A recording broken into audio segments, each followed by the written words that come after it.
So I don't think it's necessarily something rational, but when it happens, when you find that you're drawn to someone or something, it's very real. So in that sense, it's not something that can be taught. You can't teach someone to fall in love with God, or to fall in love with a guru. There are kind of ways to tease open the heart and allow the love to start flowing, which is gratitude. Most people can feel gratitude towards something or someone, or even to God or to the universe, to some kind of universal principle, to life. And that's often a way in to have a sense of gratitude. And that gratitude wells up as happiness, and it can become love and devotion.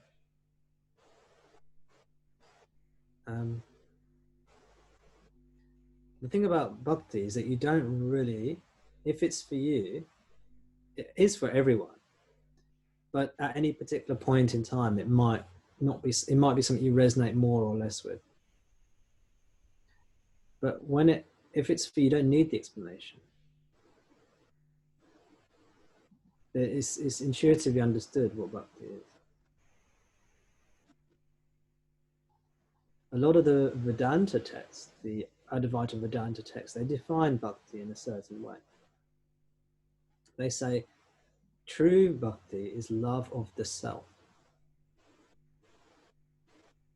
But this is a rather dry definition of bhakti.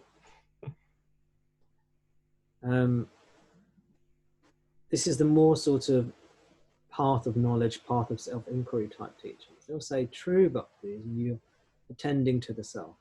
So it's a bit like how you were saying earlier, when in that book you're reading, The Path of Sri Ramana, and how it's self-attention, tending to self. That, in sort of the path of knowledge, that's called bhakti. It's devotion to the self, attending to the self, placing your attention on awareness, being aware of awareness. This is rather dry. For most people, this doesn't work because it's a boring practice, and so it's not sustained. If it's something you're drawn to, then it works beautifully. But most people, it's something they have to force themselves to do. Whereas bhakti is intoxicating. It's easy. It's easy to love something you are in love with. What could be easier than, it's like rolling down a hill. You know, it's easy, it's effortless. So, and it naturally takes you home totally. Naturally takes you home. By home, I mean liberation, the self, self-realization. It's a non-intellectual path, in essence. But the intellect is utilized and used when it needs to be. Again, the connection with the heart connection with Guru, with God, takes you everywhere, teaches you everything you need to know. You don't need to read the scriptures. This is the sort of, this is like the scripture within. This is the scripture inscribed on our hearts. So when you connect with that, then, I think I said this last week as well, your head's in the tiger's mouth. This is when your head's in the tiger's mouth. When you have that heart connection with the Guru, with the teaching, with the teacher, then you're done. You might not be done now. It might take some time, but your head's in the tiger's mouth. The head in the tiger's mouth. The head in the tiger's mouth is the ego. Is in the jaws of the Guru. It's just a matter of time before the ego's head is chopped off and replaced by wisdom. Or when the ego's struck down, then that's wisdom.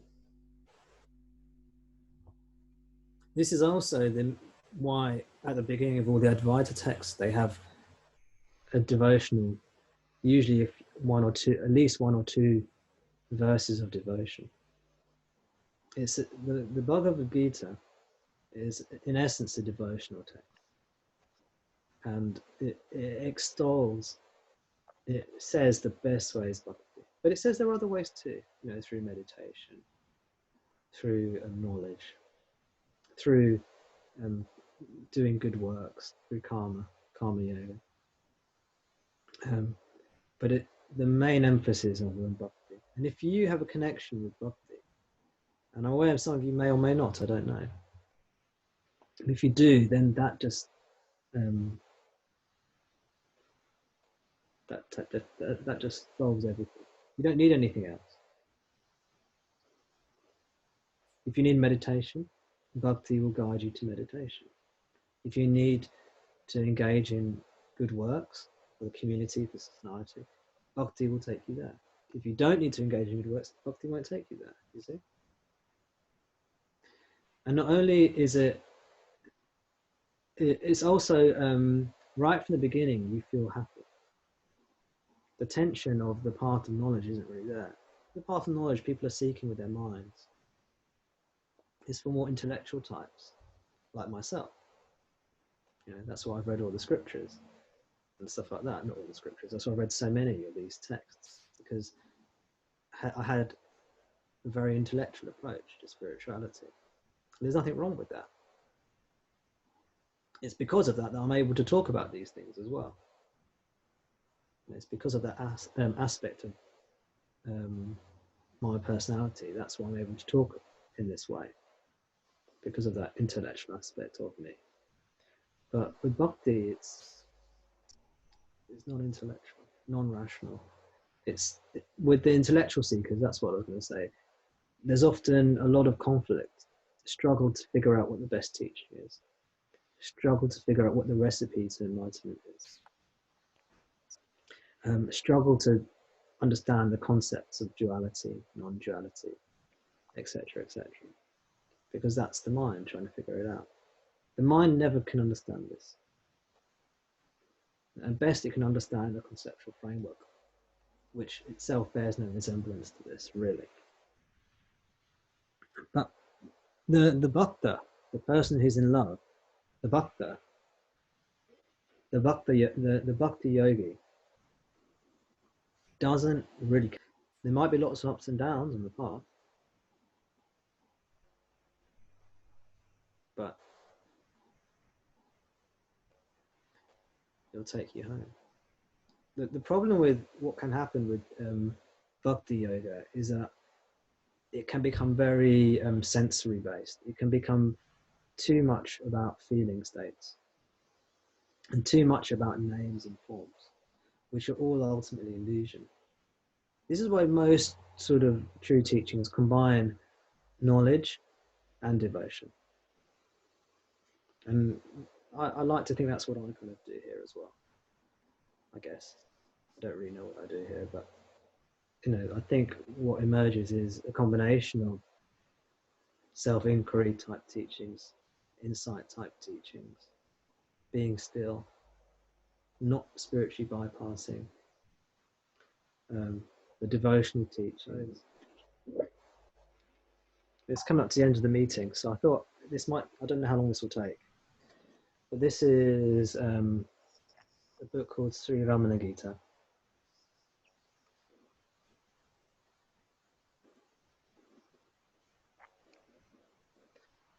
And chapter 16 is called, where is my camera there? It's called On Bhakti. There we go, On Bhakti. And this was recorded by Ganapati Muni, who was one of Ramana's earlier devotees. And in the text at the beginning, he describes how he was in the presence of Ramana when Ramana was giving these teachings. And in that moment, he wrote down Ramana's teachings in the form of poetic verse. So they were written down immediately. And this is chapter 16 on Bhakti. So he's describing the situation. Verse 1. Then, questioned regarding bhakti, the best of men, the highly auspicious Bhagwan Ramana Maharshi, spoke thus. So Ramana was questioned about bhakti, and then this is what he said. He said, "The self is dear to all. Nothing else is as dear. Love, unbroken, like a stream of oil, is termed bhakti." So it's just the stream of oil. When you pour oil, it just forms one continuous downfall. There's no breaks in the stream of oil. And our love, incessant love, is called bhakti. I'm just going to put you on mute, actually, Ben, while I say this out. That was verse 2. Verse 3. Through love, the sage knows that God is none other than his own self. Though the devotee, on the other hand, regards him as different from himself, yet he too merges and abides in the self alone. So what he's saying, the devotee, the person who's in love with God, considers God to be separate to him. But that doesn't matter. Yet he too merges and abides in the self alone. So the dualistic teaching of bhakti, where you conceive as a God external to you, doesn't matter that it's dualistic. It results in non-duality, because that's the only reality. That was verse 3. Verse 4. The love which flows unbroken like a stream of oil towards the Supreme Lord leads the mind infallibly into pure being, even without one's desiring it. Isn't that a beautiful verse? See, just through loving God, infallibly, that means without fail, you'll be liberated, even without desiring it. It means you don't need to know anything about liberation. You don't need to know about non-duality. You don't need to know about Advaita. You don't need to know about Viveka, Vairagya, discriminating self from not self, and staying away from sense pleasures and all this kind of stuff, samadhi. Without desiring it, without knowing anything about it, you will infallibly be liberated. These are very strong teachings, and you see this echoed in the Bhagavad Gita as well. The Bhagavad Gita says things similar to this. Krishna says to Arjuna, just devote yourself to me, and you'll come to me. Doesn't matter how you devote yourself to me, doesn't matter how you picture me. You can picture me as a plant, a leaf, a human, you'll come to me. This is verses 5 and 6, which they're put together here. When the devotee, regarding himself as a separate, limited individual of poor understanding and desirous of deliverance from suffering, takes the omnipresent supreme reality to be some deity and worships it, even then he attains in the end that alone. It's the same kind of idea. Even if the devotee considers himself to be a separate person, a body, mind, entity, even if they consider themselves to be a limited individual of poor understanding, and they desire to be liberated from suffering, if they take the pure reality, the absolute reality, to be a God, even then they will attain liberation. Verse 7, O best of men, one who attributes names and forms to the deity, through those very names and forms transcends all name and form. Through those very names and forms transcends all name and form. It means worship of name and form as God, worshipping of an idol, what we'd call in the Judeo-Christian idol worship. Worship of the idol as God with a pure heart will take you beyond to that which is beyond name and form.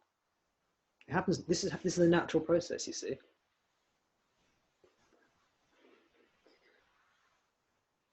Verse 8, when bhakti is grown perfect, then hearing once about reality is enough. for it confers perfect knowledge. The idea here is bhakti purifies you, removes egotism, removes attachment to the body mind. So you hear about knowledge, you hear the knowledge teaching once. Maybe the teacher says, you're not the body, you're not the mind. Just hear that once, it's done. Because you're so pure and you're so full of love.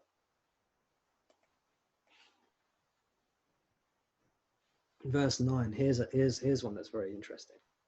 So we've talked about so far how bhakti is like this continuous pouring of oil. It's continuous, incessant, uninterrupted love. But how realistic is that? Yeah. Most people are thinking, gosh, I might be into bhakti a bit, but I'm not like an unbroken, continuous stream of oil. My bhakti is more like a bit here, a bit there. On Tuesday, I remember to do bhakti, or Wednesday, I forget. So what of me? Am I just not a very good bhakta? Am I not a very good devotee? This verse 9.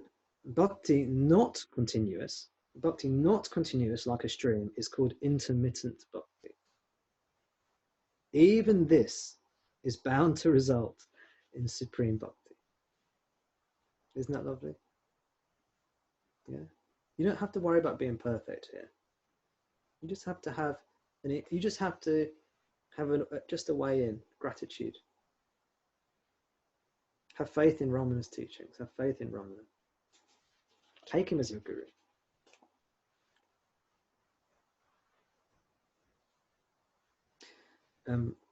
This is an interesting one as well. Verse 10. One who practices bhakti for a desired end finds no fulfillment on attaining it, and then again worships God for the sake of eternal happiness. Okay, what does that mean? One who practices bhakti for a desired end finds no fulfillment on attaining it, and then again worships God for the sake of eternal happiness. What that means is that some people turn to God when we want something from God. We don't really want liberation necessarily. We just want something from God. So we start to worship God, not because we're pure devotees, but because we want something for ourselves. So we start to pray to God, we start to worship God. Maybe it's quite superficial. But what Ramana is saying is that even this will lead to liberation. Because what happens? You pray to God for what you want, then when God gives you what you want, it doesn't satisfy you. But now you've caught the bug of bhakti. Now you have got used to devoting yourself to God. And so you'll continue to devote yourself to God until you're liberated. You see? Bhakti it goes across all traditions. Yeah? It works in mysterious ways.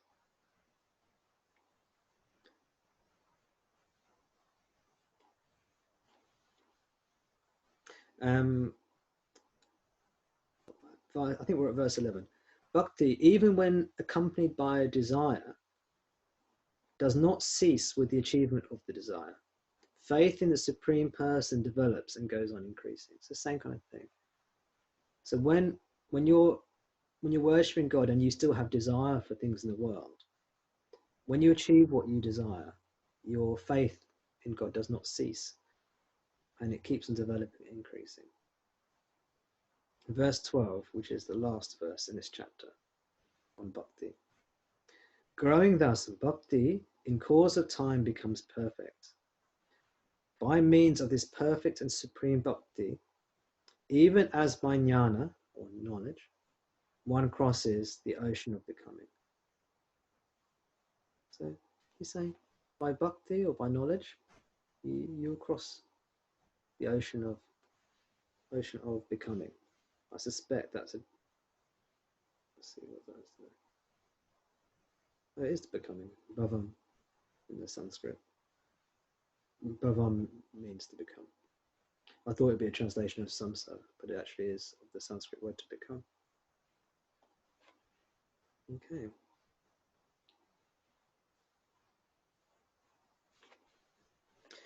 And I put a couple of posts on my Facebook page today. Some of you might have seen that. which are sort of just going along this theme of bhakti. A couple of quotes from the Bhagavad Gita. One, I'll quickly read them as well.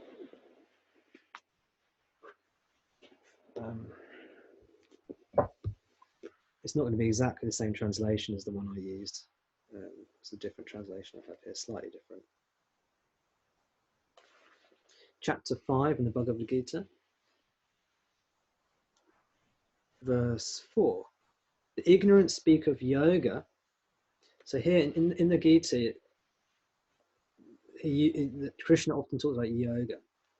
And he usually means, by yoga, he means Bhakti Yoga, which is devotion to him. He also means Karma Yoga, which is a complex idea in the Gita, but essentially it usually means acting, but without worrying about, acting with non-attachment, we could say, and with gratitude. And it also means Raja Yoga, which is the yoga of meditation.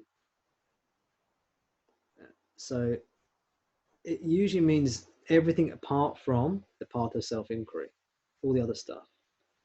So it says the ignorant speak of yoga as different from the contemplative path, which is the path of knowledge. Yet a true follower of one of these paths achieves the results of both. It means any of these paths will take you all the way to liberation. And then in verse 5, the next verse, he just emphasizes the same point and takes a little bit further. The position reached by the contemplative can also be reached by the one who works in yoga, just to make it really clear. One who sees contemplation and action as the same truly sees. So what they're saying is that there's an argument, you see, in the first few chapters, not an argument, there's a theme in the first few chapters of the Gita about which is the superior path, the path of yoga, the path of action, the path of knowledge, the path of understanding. And Krishna is trying to explain to Arjuna that they're the same. They're just different ways in.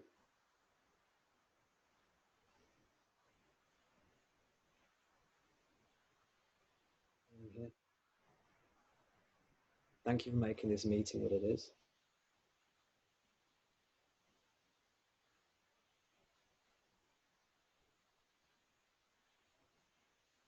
May you all be happy. May you all be well. My appreciation to you all.